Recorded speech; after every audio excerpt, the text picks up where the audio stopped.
So, as a critic, I feel like it's my responsibility. It's my obligation to bring up all the burning questions regarding the state of modern day entertainment, especially when it's pressed up against offerings from a bygone era that many consider to be the best time period in the industry. And well, while watching Alien Earth last night, a very important inquiry crossed my mind. Disney now owns Fox, right? Which means that they own the entirety of the Alien franchise. So, does that mean the Xenomorph is a Disney princess, or Right. In all seriousness, I did manage to check out the first two episodes of Alien Earth last night before I passed out in a puddle of my own piss from a vodka-induced stupor, and well, it's actually not half bad, and that's coming from someone who absolutely hates just about everything Disney touches. There are some issues, sure, some glaring ones actually, but I think it's off to a decent start. Let's talk about it. Say what again? Say what again? Say what again? Say what again?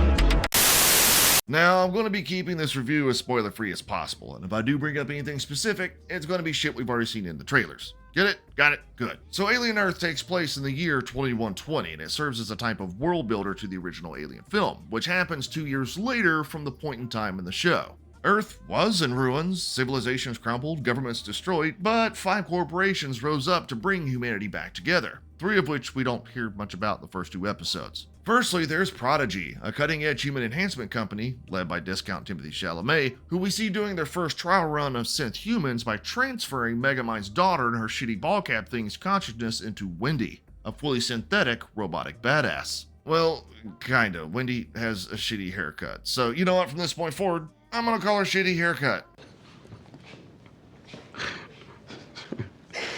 Really? Anyway, while all this is going on, the USCSS Magonaut, a Weyland-Yutani deep space research vessel, is under siege. These specimens they were sent in to collect from God knows where, including the aliens we all know and love, have broken out and are slaughtering members of the crew. How did they get out? Well, fuck if I know. They never show us. They just got out, I guess. I'm sorry, I'm allergic to bullshit. So, in a desperate attempt to salvage Weyland-Yutani's assets, Cyborg from the Justice League comes to the realization that they're set on a destructive course for Earth. He accepts his fate, locking himself away in a hidden compartment thing and awaiting impact. Not a great plan. When the ship crash lands in Prodigy's own city, a special forces team, seemingly led by field med extraordinaire CJ, is sent in to find any and all survivors. But when their own began getting picked off by the alien threat and Cyborg from the Justice League, discount Timothy Chalamet sends in his now fully synth experimental fire team. This includes Shitty Haircut, and they've got one mission, and one mission alone. Fuck everyone else. Secure whatever it is that Weyland-Yutani was after, and bring it to him. That's it. That's the dumbed-down, spoiler-free plot synopsis of Alien Earth Episode 1 and 2. Well, all right then. So something I noticed right off the bat with this show is that it conveniently disregards the shitty Alien prequels, Prometheus and Covenant. And I mean, I'm not complaining, but I just thought it was funny. I could just imagine Ridley Scott, who's a producer here by the way, reading the script from Alien Earth, realizing a lot of his life work is missing entirely from it, and just having to shut the fuck up about it.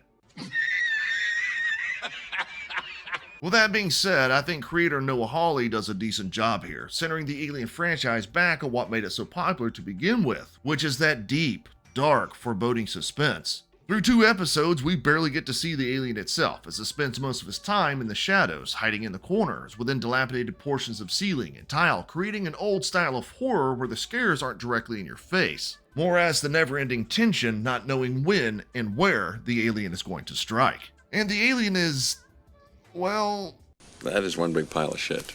early on, I actually praised Disney for promoting practical effects over CGI, because the alien appeared to either be an elaborate puppet or someone in a very detailed bodysuit. But as the show kept going, its movement and appearance became inconsistent, even jerky at times. And when CGI is used in relation to the creature, it looks like absolute shit. Fuck. That goes for the environment, the city, the ship, the research facility too, which uses real, highly detailed practical sets that are sometimes overlooked because of the horrendous green screen and digital work in some of the sequences. And it's not all doom and gloom though, alright? This looks better than She-Hulk, which is the cinematic equivalent of an enema. But it doesn't quite have the polish of Andor Season 2. The performances here are pretty decent as well, with most of the on-screen charisma coming from Timothy Oliphant, the de facto synth fireteam leader, but Sydney Chandler, who plays the part of Shitty Haircut, she does a pretty good job too. She perfectly illustrates what it's like to be a sickened child who's suddenly been cured and placed inside of a body that's double the age of her natural one.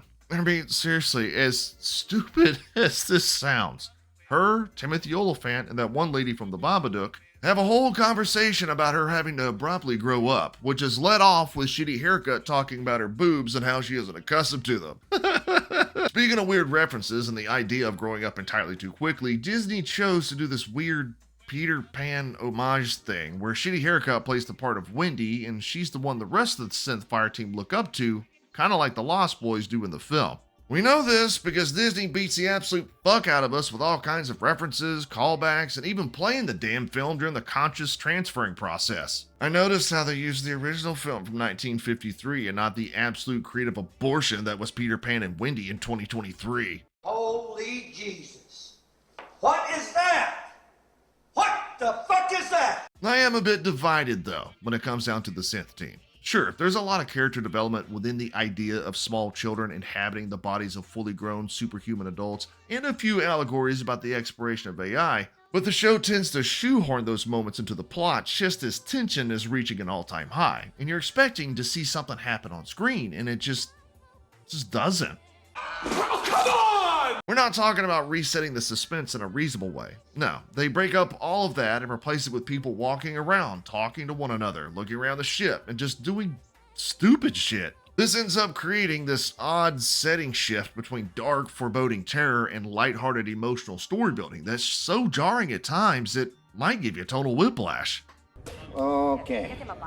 But it's not a terrible attempt, I don't guess. There's enough here to add to the overall mythos and lore of the Alien franchise without stepping on too many toes along the way, and the return to form per se is something that was definitely needed after the god-awful prequel entries. I won't give them a rating. I can't judge a book on just its cover and first 2 chapters, but what I will say is that Alien Earth so far has given me a reason to watch the next episode. Now, whether it gets better as a show or for God's sakes gets worse, I'm gonna be a dad.